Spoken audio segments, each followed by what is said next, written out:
The best Mass Effect ending is the wrong ending. About a year ago, I finished my first playthrough of Mass Effect with the Legendary Edition. A fresh-eyed marathon of the trilogy, 10 years removed from its conclusion and all the controversy that came with it. I was aware of the notorious pick-a-color ending, but really it wouldn't matter because it wasn't 2012 and I wasn't riding the hype train towards 3's release. Plus, it incorporated all the story DLC that cleaned up a lot of those supposed writing issues. This gave me the privilege of thoroughly enjoying the series as a whole in its entirety. Over the dozens of hours put into my playthrough, seeing crewmate side missions through to completion, and dabbling in romance options, I was able to develop personal stakes in the narrative, and a genuine attachment to the characters as their story arched across 3 titles. I was especially taken by how dynamic my decision was to respectfully friendzone Liara, only for that friendship to flourish into something of deep mutual respect. I should get you something nice. You're alive again. I've got everything I want. So tell me what you want. What are you fighting for? Needless to say, I had an eager desire to know where it all went.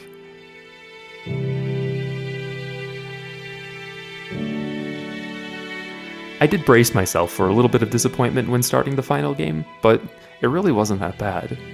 Because I'd been immersed in the Mass Effect story for the previous month, in practice it felt like the beginning of the 3rd act. The abrupt attack from the Reapers felt inevitable, appropriately set up by the first 2 installments. Their imminent threat to all life in the galaxy carried a compellingly heavy weight. An undertone of hopelessness permeates every setting. At every turn you take, the effects of the war are constantly present. This easily missable background dialogue by a teenage refugee, I think, conveys it best. For my parents. They put me on the rescue transport and said to wait for them here. They'll come find me as soon as they can. Your parents get here yet? Nope. It's okay. I mean, they'll get here. They always keep their promises. Next shuttle was probably just late or something. Any news? No, but they promised, right? They'll get here soon. I'm sure they will. The stakes in Mass Effect 3 have never been higher, and you know not everyone is going to make it. And keeping that despair at its center, the game's framing of all your decisions and questlines as building support for your final battle against the Reapers did a lot to reinforce the roleplay that I had started to lose grasp of in the second game.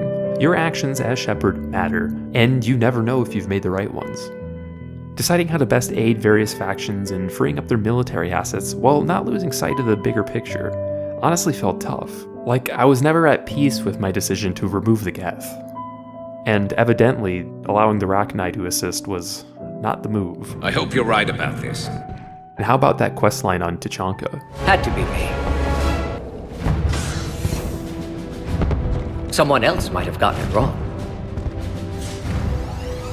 Mordin's sacrifice in reversing his work on the Krogan genophage hit harder than most other emotional beats in any story. And learning that my choices from the second game influenced that outcome rattled me in a way that I can't say a lot of titles have ever done before. It's selfish, but I keep thinking that if we fail, I'm only 109, Shepard. I could live to see the entire cycle come to an end. As the story drives along, characters express their doubts during your conversations with them. Liara comes to you with an idea. I've been thinking about the knowledge we gathered on the Reapers, and how easily it could be lost again. So, I put a plan in motion to preserve things for the future.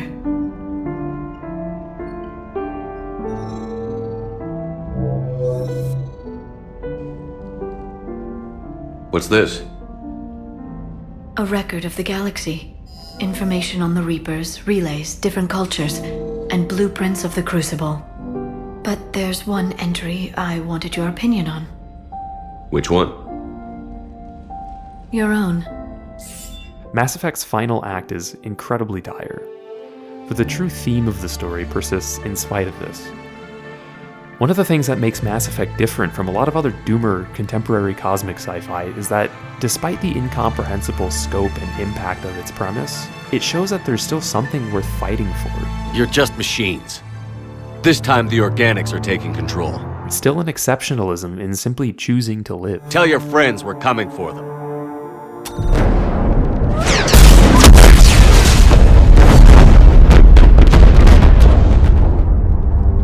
Never mind. I'll tell them myself.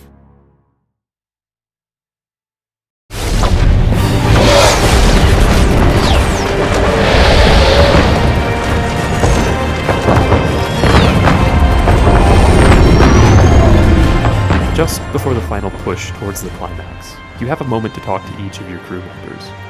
Everyone knows that this is the end, and your crewmates sort of euphemize their farewells. But I'd spent so much time with them that I could see through this.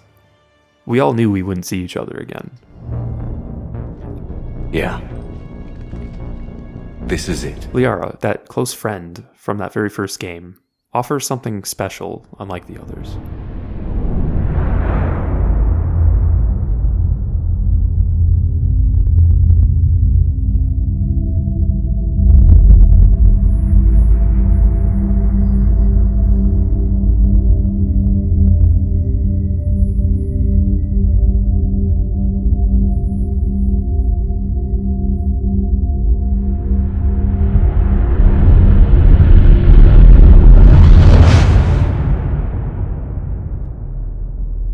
Thank you for everything.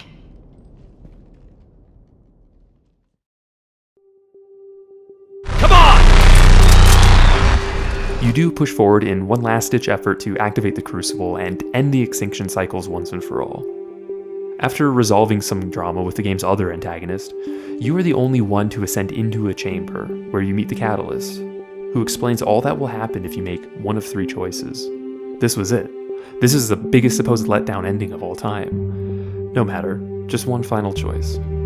The game was presenting a final moral question. Should I take a chauvinistic route and destroy all synthetics to let organic life determine its own course? I mean, I did let the Geth die after all. What about a singularity, merging the biological and the technological together, and living in harmony, but maybe at the expense of the galaxy's agency? Or what about becoming the Catalyst to control the Reapers for the rest of eternity, however I see fit? All were equally compelling. Let's get this over with. I couldn't make up my mind. Looking around the chamber, there were 3 different color things I could walk towards. Behind me was a Catalyst. I notice I'm still carrying a pistol. Curiosity gets the better of me. So be it. The cycle continues.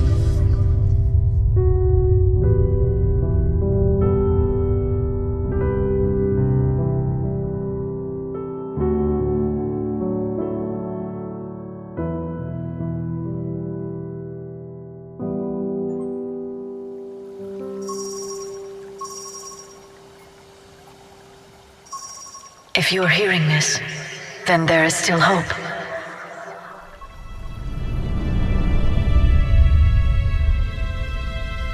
Hope that you can avoid the same mistakes we made. We fought the Reapers, but we failed to stop them. We did everything we could.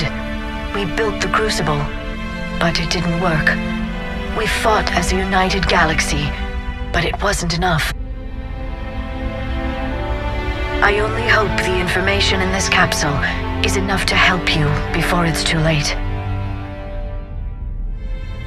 My name is Dr. Liara T'Soni. Herein lies the recounting of our war with the Reapers.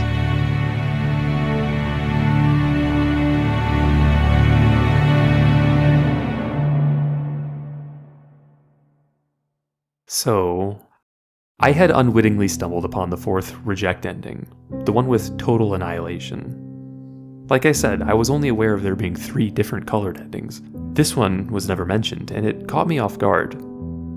But while this ending was singularly horrifying, I'm deeply thankful that I discovered it. See, what I was left with was this incredibly sobering and profound feeling. Yeah, I'd spent 100 or so hours on this journey, all while striving to be the best shepherd I could, but it was just voided all so abruptly. Yet, it didn't feel like a waste. It was more a reminder of our place in time. Up until the end, Mass Effect played into the idea of the indomitable human spirit really heavily, and naturally I assumed whatever conclusion I chose was going to gel with that. But this fourth ending took that theme from the classic feel-good and hopeful interpretation to this expanded truth that even in failure, that human spirit per se is what makes life important.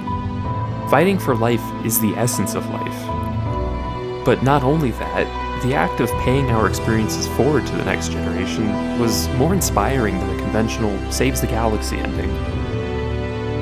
The best Mass Effect ending is the wrong ending, but not the best in a conventional fashion.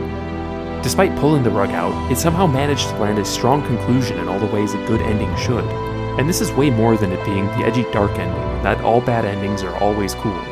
No, Mass Effect's Reject ending actually challenges your expectations of how the story's themes and the scope of its narrative should be resolved. And as a result, it just hits a particular way.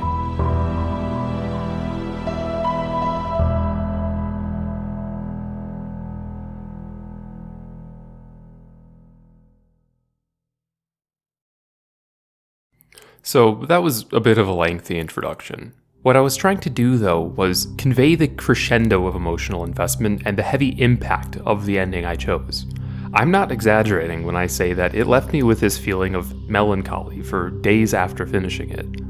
A mood both wistful and pensive. Maybe there was a little bit of sadness that it was over, but the bulk of these emotions came more from the perversely uplifting message the Reject ending provided. While ruminating on this ending, I was reminded of a few other times I've encountered a very similar, if not exact, feeling. Yes, there have been other titles that have elicited this experience, the one that leaves that gnawing feeling in your soul and provokes deep reflection. They are few and far between, however, and I want to explore why. The first time I ever felt this, significantly at least, was after completing BioShock Infinite. While 11 years later, it's admittedly not anywhere near as excellent as my 16-year-old self thought it was, at the time, it left this exact rich, gloomy feeling after the credits rolled. You are Booker DeWitt, and you are given only one cryptic but concise goal. Bring us the girl and wipe away the debt. In dramatic fashion, you're taken up to Columbia, a city in the clouds, where immediately it's made clear that despite the fantastic and utopic appearance, this is the enclave of a cult led by the prophet Zachary Comstock. Your welcome arrival is soon cut short after you are singled out as the foretold false shepherd. Where'd you get that brand, boy? Battling your way through the city, you locate your target, Elizabeth, locked away in a tower. One with some aggressive security.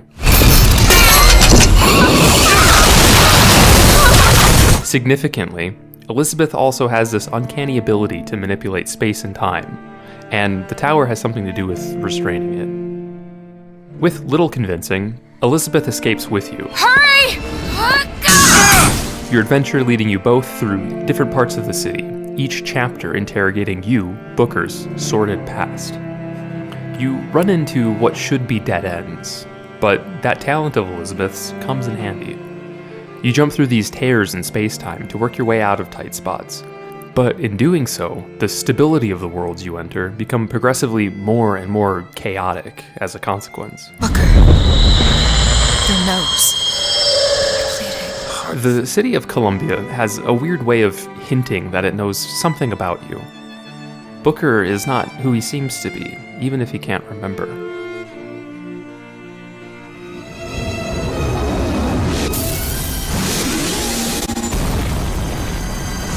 At the end of the game, after destroying the tower and enabling Elizabeth's full power, she takes you on a tour throughout space and time, putting together those mysterious clues. Just when you think you're closing threads by resolving to kill Comstock before any of the events of the story can unfold, Elizabeth is able to reveal the whole truth of the matter. For one, she isn't exactly Comstock's daughter. She's yours, the Anna that you haven't quite been able to remember. And furthermore, Comstock isn't just Comstock. He's you. Just a different version who chose a different path in life. To stop Comstock, Booker must die at that pivotal moment in his life. He's Zachary Comstock. He's Booker DeWitt. No. I'm both.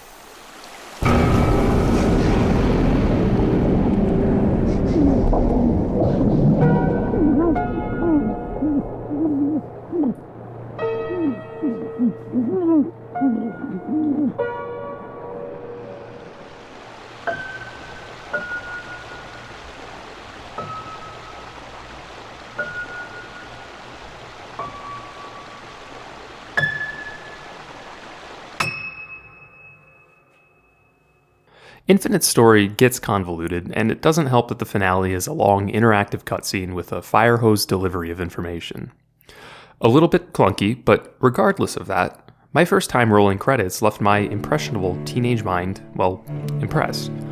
Today, it's the perfect, innocent touchpoint that I can compare Mass Effect's ending to, and indeed all the other personal examples that I can think of. And in looking at this, there are a few things that I've observed. One is that they've all been video games. Okay.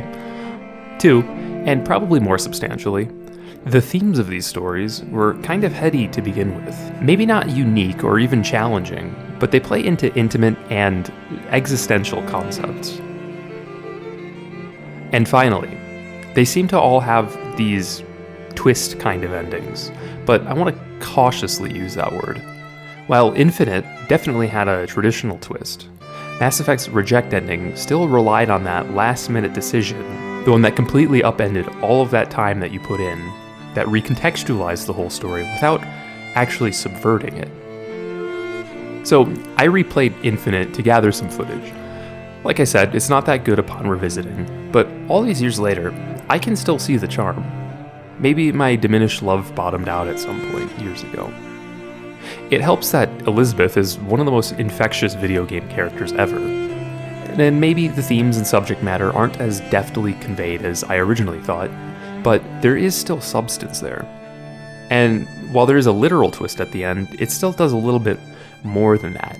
It flips it for a more poignant denouement. Choice is better than none, Mr. DeWitt. No matter what the outcome. Yeah. If you woke up one day and realized you didn't like what you chose. Even with the Booker and Comstock being the same person reveal, it's not like it just left it at that and Booker has to go on to live with it or something. He goes back to the moment their paths diverged and ends it there, at the cost of Booker's and Elizabeth's life. It's a major sacrifice for both, and truly a real moment of reckoning for Booker especially. Do you think it's possible to redeem the kind of things that we've done? Redeem? I don't see much use in that. His arc of atoning or even erasing his past isn't resolved by reconciliation, but acting to save the future. It shows that growing to take accountability of the past and the consequences of your choices means more than just an acknowledgement, but kind of a death to yourself. I think maybe a lot of this went over my 16-year-old head the first time, but clearly I picked up on some of it, since that impact stayed with me. So, looking at this, BioShock Infinite fits the bill with those commonalities I identified. Yes, it is a video game. And while a critical adult might not agree, yes, the story was high concept and probed some of those thoughts that at least a teenage version of me had never really given much attention to. And finally, yes, it had a twist ending. But I think I can explain each of these elements a little bit better.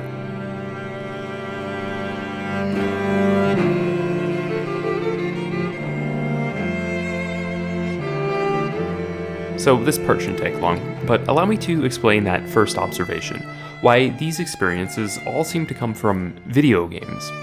I think the obvious answer is that they lend themselves very easily to narrative transportation into the story. Transportation is a psychological concept that refers to how an audience or receiver becomes deeply invested in a story. It was originally framed around literature, detailing the way that transportation into a narrative alters one's attitudes and intentions while within a story. In a way, this is how a reader, watcher, or player assumes almost a participatory role. And when it comes to video games, this is participation in a very literal sense. There are a few mechanisms that psychologists have identified that are fundamentally needed for narrative transportation to take effect. The most obvious is that the audience has to process the story, or at least show some degree of engagement. Second, empathy and mental imagery are, appropriately speaking, the vehicles in which an audience is transported into a story. Empathy refers to our ability to understand and even experience the story character's actions, and mental imagery entails the vivid conceptualization of the events unfolding on the page, or I guess in the screen. And then the final mechanism, the audience has to somewhat lose track of reality, like your immediate cognition isn't really keeping track of your surroundings. As transportation theory developed, its applicability to mediums outside of literature also started to be explored, but those rules stay the same. So with those simple mechanics in mind, it should be no wonder that it's so easy to get invested in video game stories. By their very nature, they very literally involve the audience. The condition of empathy is easily met when your character is an extension of your choices. The heavy load of visualization is taken off of your imagination and placed on the game engine. Even with that layer of abstraction, with scripted events and your inputs just controlling a digital character, it's still your action of pressing buttons that progresses the story. You still have to press F to pay respects. And by now, it should be clear how my first criteria is met. When you've been transported into a story, the events of the story will have a much heavier impact on you. Your response to the ending is all the more real. The resolution feels like it happens to you. With books, like this theory was originally framed around, I've probably felt this. More unsurprisingly, I've maybe felt this more frequently when finishing a particularly good TV series. After all, film doesn't leave much to the imagination. And yes, naturally, I feel this the most when rolling credits on a video game. But not always. Of course, not every story will hook you the same way. And that's where my other two criteria come in. So how about that other key aspect? The one about subject matter. Remember, the themes in these stories all have been intimate and existential. These might not necessarily be cerebral, but they will have been explored thoroughly enough to ingrain the purpose of the story into you. Pentiment is one such game. On the surface, it's an RPG of sorts with a period setting.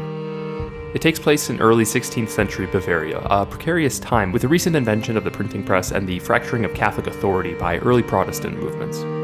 You are Andreas Mahler, a young journeyman artist who is working the last bit of his master's certification at Kearsarge Abbey, which lords over the nearby village of Tassing in the manorial feudal hierarchy. After the murder of a wealthy, noble patron at the monastery, Andreas takes it upon himself to investigate in order to clear the name of the monk who is presumed guilty. As you choose leads to explore, unhealed traumas and secrets kept by the townsfolk illuminate a different perspective on the situation, one that becomes sympathetic. It also becomes apparent that there was a conspiracy to manipulate these community members into committing the murder. But regardless of your acts, they will directly result in one of these supporting characters being executed. That uncertainty and guilt of that choice stays with you for the rest of the game. The second act sees Andreas visiting Kearsarge again, several years later after a successful but unfulfilling career. This time, you arrive at the village is on the cusp of a peasant revolt. However unlikely, the Threadpuller conspiracy comes up again and you have to solve yet another murder. The stakes are incredibly high this time. Bearing the threat of violence from the peasants and the promised retaliation by the Duke, you have very little time to sort this trouble out. And this time, the outcome isn't clean. The peasants form a lynch mob and burn down the abbey anyways. The Duke's mercenaries indeed suppress the revolt with a lot of bloodshed, and Andreas dies in the fire. Act 3 begins around 20 years later with Magdalena.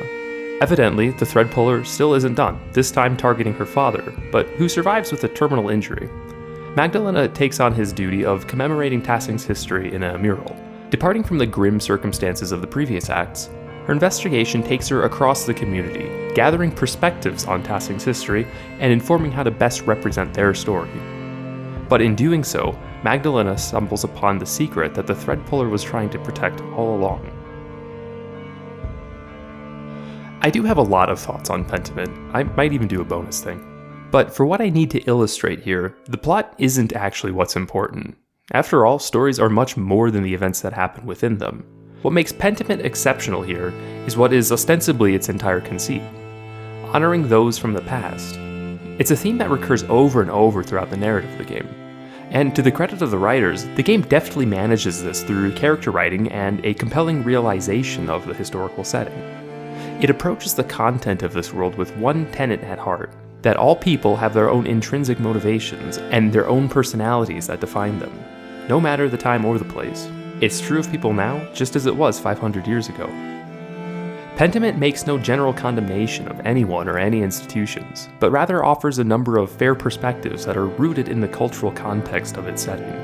Faith, for instance, is a deeply important aspect of life in this time period, and it's appropriately reflected by the constant appeals to sincerely held Christian beliefs. In conveying another historical reality, between acts we see characters come and go. Children in Act 1 suddenly don't appear in Act 2. Those losses leaving a palpable sense of grief that hangs over the community. And most of all, for the part about respecting the past, the village of Tassing's own history is interrogated over and over throughout conversation threads and set pieces. And that's before it becomes the entire focal point of Act 3. The history of the world our characters inhabit is enthusiastically on everyone's minds, and made obvious through the interweaving of ancient customs with the early modern worldviews of the setting. I like Ill Peter, the oldest man in Tassing throughout all 3 acts, who emblematically roots the community in the recent past by his insistence on keeping old pagan traditions alive. All of this goes to show that throughout Pentiment, you develop a very deep appreciation for the humanity the game offers up. In part due to its rich characterization, but also largely due to the fact that you've seen these people age and change over the course of almost 30 years. One of the most striking examples is, probably by no accident, the first real character you're introduced to. Ursula is a small toddler, maybe 2 years old in Act 1. In Act 2, she's a normal kid, maybe around 9 years old. And in Act 3, we see her all grown up, farmer's wife, with a baby in her arms. Whether you find it tragic or not, you see her grow into the role that was preordained for her, being born a peasant girl in this society. And it's not just her, you care about pretty much every other character the same way, and you want to see how the conclusion of the game affects all of them. In the very last chapter, it turns out Andreas survived the fire at the Abbey. He assists Magdalena in completing her investigation, taking them to a new portion of Roman ruins underneath Tassing. You find a shrine to the old Roman gods directly underneath the village church. But you're not the only one who knows about this. The village priest, Father Thomas, was keeping this a secret all along. He was the thread puller, but he explains his fear of the doubt this knowledge would sow among the people. The truth that Tassing's patron saints were retconned from old pagan mythology would cause a crisis in faith for the people. And this isn't even a cynical take about how the church wants to control people or something. In keeping with Pentiment's treatment of people from history, Father Thomas's conviction in preserving Christian faith is strong enough that he's willing to stake his life on it, deliberately causing a collapse of the shrine and the church that was built on top of it. Andreas and Magdalena escape, the two of them being the only ones that know the truth. 6 months later, we see our epilogue. Magdalena leaves to start anew in Prague after her father dies, and Andreas comes out of his hermitude. But for everyone else, nothing changes. The status quo remains, and the march of time just moves on. Like the rules I mentioned, Pentiment makes a very assertive point about our human story by probing the history of its own world. It goes through great lengths to show authentic people and how they are influenced by the long-forgotten past. Both existential and intimate, the result is an emphatically human story about people from history. Pentiment's outro has the camera pan across Magdalena's mural, revealing each of the segments that you selected during Act 3, and lands on a family tree. We get a last-minute peek into what became of the townsfolk in the years afterwards. Ursula is present, yet again, her depiction changing depending on a seemingly insignificant bit of dialogue from the very beginning of the game. This last moment of storytelling provides a bigger takeaway. The idea that, while people like these existed, as complex and as vibrant as they were still washed away in the river of time. That idea extends to the present. We exist when we exist, and our experiences are still transient, part of a greater legacy. And honestly, this isn't too far off from that fourth Mass Effect ending. Maybe this is explicitly what the goal of Pentiment was. The strongly communicated themes are a sobering yet comforting reminder that just hits a particular way.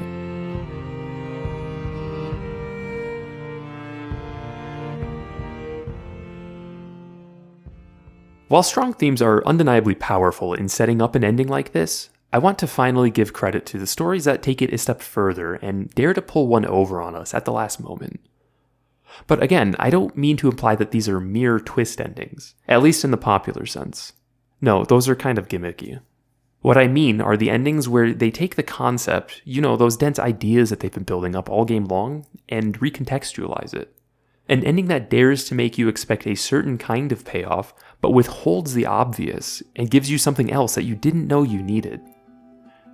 Maybe that does sound like a twist, but hear me out. I would think by now, most of us are familiar with The Last of Us. It's a very strong yet simple story of a broken man learning to reignite the joy and love that he lost when his daughter died in his arms. Joel carries the tremendous baggage of grief. From that fateful moment, he's become incredibly dark, violent, and soulless. We pick up his thread a lifetime later, him working as a smuggler in this fragile, post-apocalyptic society. You hand her off, come back, the weapons are yours. Double what Robert sold me. Joel takes on a job to escort a teenage girl named Ellie out of Boston to a militia called the Fireflies. The stakes are raised after the original plan goes sideways, and it's revealed that Ellie is uniquely immune to the fungal disease that has destroyed civilization. This confrontation leaves Joel the only one left to take her the rest of the way, but it's really the prospect of reward and keeping a promise that motivates him more than studying a cure.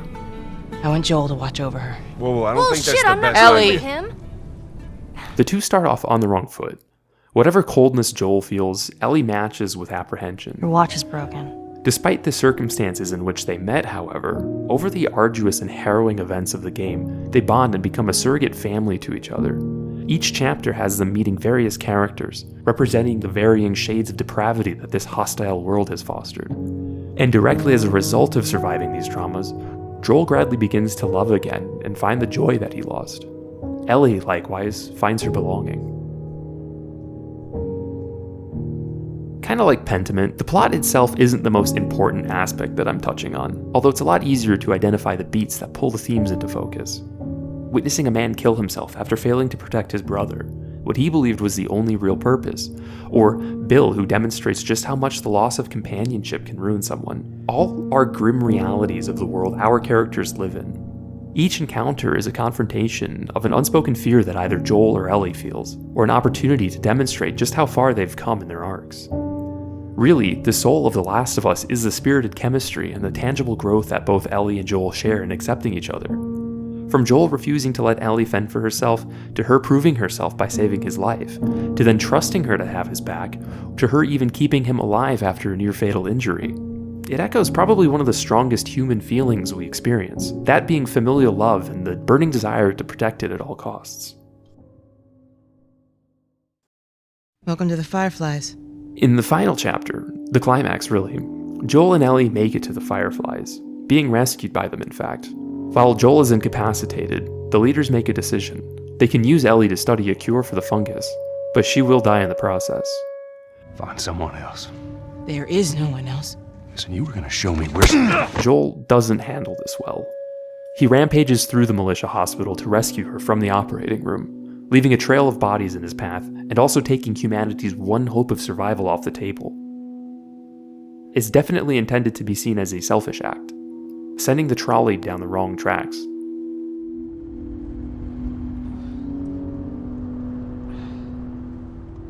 What happened? We found the Fireflies.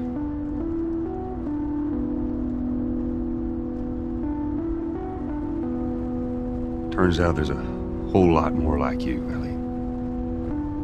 People that are immune. There's dozens, actually. As she comes to in the car, Joel lies to Ellie by telling her that she's not special and there's nothing they could have done to help. A few scenes later, Ellie, clearly uneasy by Joel's telling of events, insists that he comes clean and tells the truth. Swear to me that everything that you've said about the Fireflies is true. I swear.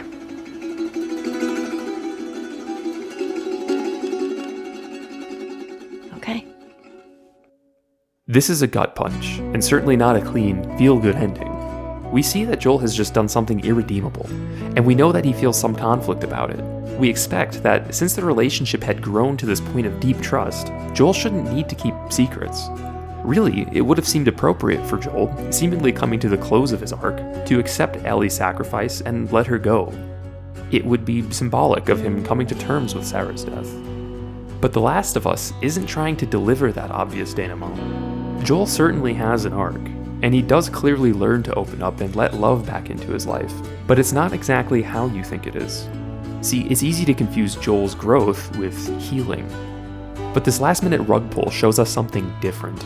In reality, Joel hasn't gotten past Sarah, and he simply will not allow himself to lose another daughter. Consequences be damned.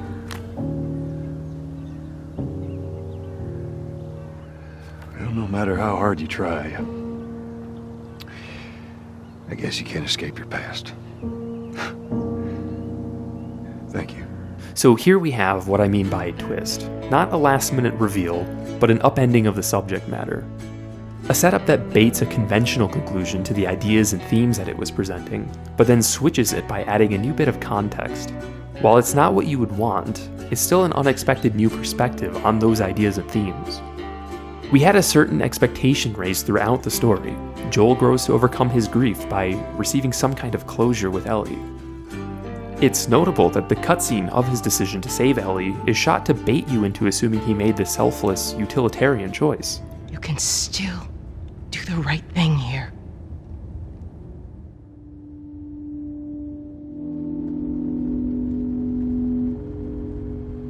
The Last of Us wants us to think that.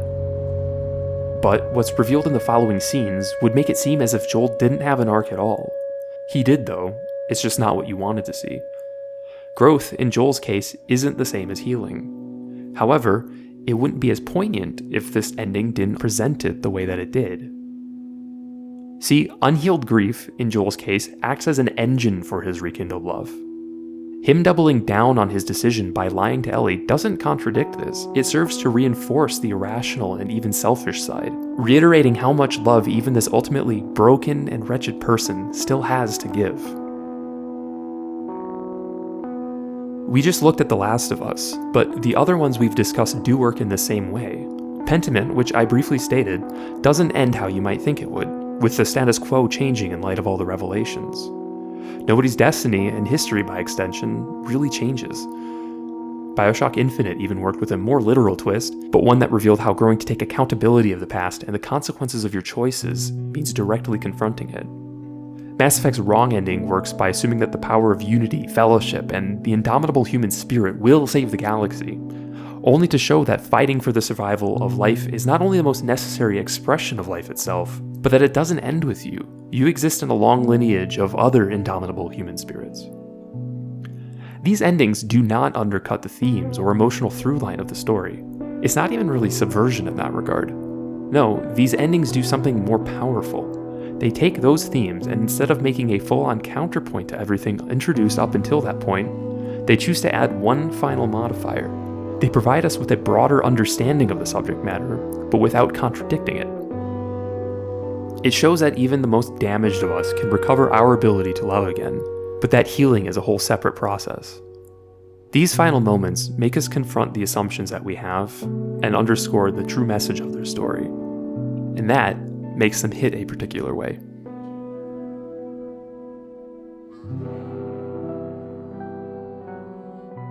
So let's recap. These are some of the commonalities that I see among these games in order to elicit a specific ending.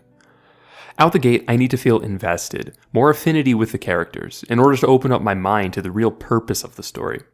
This purpose should explore existential ideas or play on intimacy, evoking some amount of introspection.